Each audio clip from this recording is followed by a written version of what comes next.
കോഴിക്കോട് ജില്ലയിൽ വരക്കൽ കടപ്പുറം, വെള്ളയിൽ കടപ്പുറം എന്നിവിടങ്ങളിൽ പിതൃതർപ്പണത്തിനായി വലിയ തിരക്കാണ് അനുഭവപ്പെടുന്നത്. വിവരങ്ങളുമായി ദിസ്ന സുരേഷ് ചേരുകയാണ്. ദിസ്ന, വരക്കൽ കടപ്പുറത്തടക്കം ഇന്നലെ വൈകുന്നേരം മുതൽ തന്നെ ഈ ചടങ്ങുകൾ ആരംഭിച്ചിരുന്നു. പിതൃമോക്ഷത്തിനായി ബലിയർപ്പിക്കാനായി ഇപ്പോഴും വലിയ തിരക്ക് തന്നെയാണോ അനുഭവപ്പെട്ടുകൊണ്ടിരിക്കുന്നത്?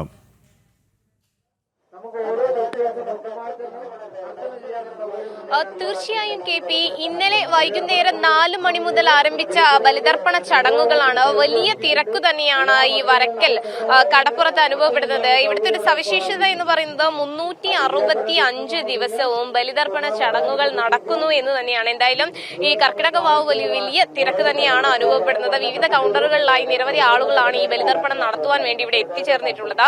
ഇന്നലെ വൈകുന്നേരം നമ്മൾ കണ്ടതാണ്, വലിയ രീതിയിലുള്ള തിരക്ക് തന്നെയാണ് അനുഭവപ്പെട്ടിട്ടുള്ളത്. കോഴിക്കോട് വരക്കൽ കടപ്പുറം ഈ ശ്രീകണ്ഠേശ്വര ക്ഷേത്രയാഗത്തിന്റെയും വരക്കൽ ദുർഗാദേവി ക്ഷേത്രത്തിന്റെയും വരക്കൽ ബലിതർപ്പണ സമിതിയുടെയും ഹിന്ദു ഐക്യവേദിയുടെയും നേതൃത്വത്തിലാണ് ഈ ബലിതർപ്പണ ചടങ്ങുകൾ നടക്കുന്നത്. അതോടൊപ്പം തന്നെ എടുത്തു പറയേണ്ടത്, ശ്രേഷ്ഠാചാര്യ സഭയുടെ മുഖ്യ കാർമ്മികത്വത്തിലാണ് ഈ ചടങ്ങുകൾക്ക് നേതൃത്വം നൽകുന്നത് എന്ന് തന്നെയാണ്. നേരത്തെ നമ്മൾ കണ്ടതാണ്, അതിശക്തമായ രീതിയിൽ മഴ പെയ്യുന്നുണ്ടായിരുന്നു. പക്ഷേ ഈ മഴയൊക്കെ തന്നെയും അവഗണിച്ചുകൊണ്ട് ആയിരക്കണക്കിന് ആളുകളാണ് ഈ പിതൃതർപ്പണത്തിന് വേണ്ടി ഇവിടെ എത്തിച്ചേർന്നിട്ടുള്ളത്. കഴിഞ്ഞ വർഷത്തെ കണക്കനുസരിച്ചാണെങ്കിൽ 1 ലക്ഷത്തിലധികം പേർ ബലിതർപ്പണം നടത്തുവാൻ എത്തി എന്നൊരു കണക്കാണ് കഴിഞ്ഞ വർഷം ഉള്ളത്. എന്നാൽ ഈ പ്രാവശ്യം 1.5 ലക്ഷത്തിലധികം പേരായിരിക്കും ഇത്തരത്തിൽ എത്തുക എന്നൊരു കണക്ക് തന്നെയാണ് സംഘാടക സമിതിയുടെ ഭാഗത്തു നിന്ന് നമുക്ക് ലഭ്യമായിട്ടുള്ളത്. ഈ മഴയും കാലാവസ്ഥയും ഒക്കെ കണക്കാക്കിക്കൊണ്ട് തന്നെ ഈ കടലിൽ ഇറങ്ങി കുളിക്കുന്നത് നിരോധിച്ചിട്ടുണ്ട്.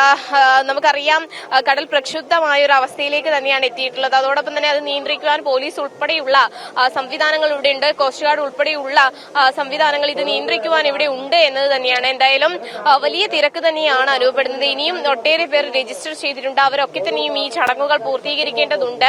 അതോടൊപ്പം തന്നെ ഇവിടെ എത്തുന്ന ആളുകൾക്ക് വേണ്ടി ഹിന്ദു ഐക്യവേദി ഇവിടെ 20 വർഷത്തോളമായി ഹിന്ദു ഐക്യവേദിയുടെ നേതൃത്വത്തിൽ ചുക്കുകാപ്പി വിതരണം ഉൾപ്പെടെ നടത്തുന്നുണ്ട്. അതോടൊപ്പം തന്നെ ഇന്നലെ തന്നെ ഈ നഗരത്തിൽ നിന്നുള്ള വാഹനങ്ങൾ എത്തുന്നതിനെ സംബന്ധിച്ച ഗതാഗത നിയന്ത്രണവും ഏർപ്പെടുത്തിയിട്ടുണ്ട്. എന്തായാലും നമ്മൾ ദൃശ്യങ്ങളിൽ നിന്ന് കാണുന്നത് പോലെ തന്നെ വലിയ തിരക്ക് തന്നെയാണ് ഈ വരക്കൽ ബലിതർപ്പണ ഭൂമിയിൽ നിന്നും നമുക്ക് കാണാൻ കഴിയുന്നത്. കോഴിക്കോട് ജില്ലയിൽ നിന്ന് മാത്രമല്ല, ജില്ലയ്ക്ക് പുറത്തു നിന്നും നിരവധി ആളുകൾ ഇവിടെ എത്തി ബലിതർപ്പണം നടത്തുന്നുണ്ട്. KP, വരക്കൽ കടപ്പുറത്ത് നിന്നും ദിസ്നയാണ് വിവരങ്ങൾ നൽകിയത്.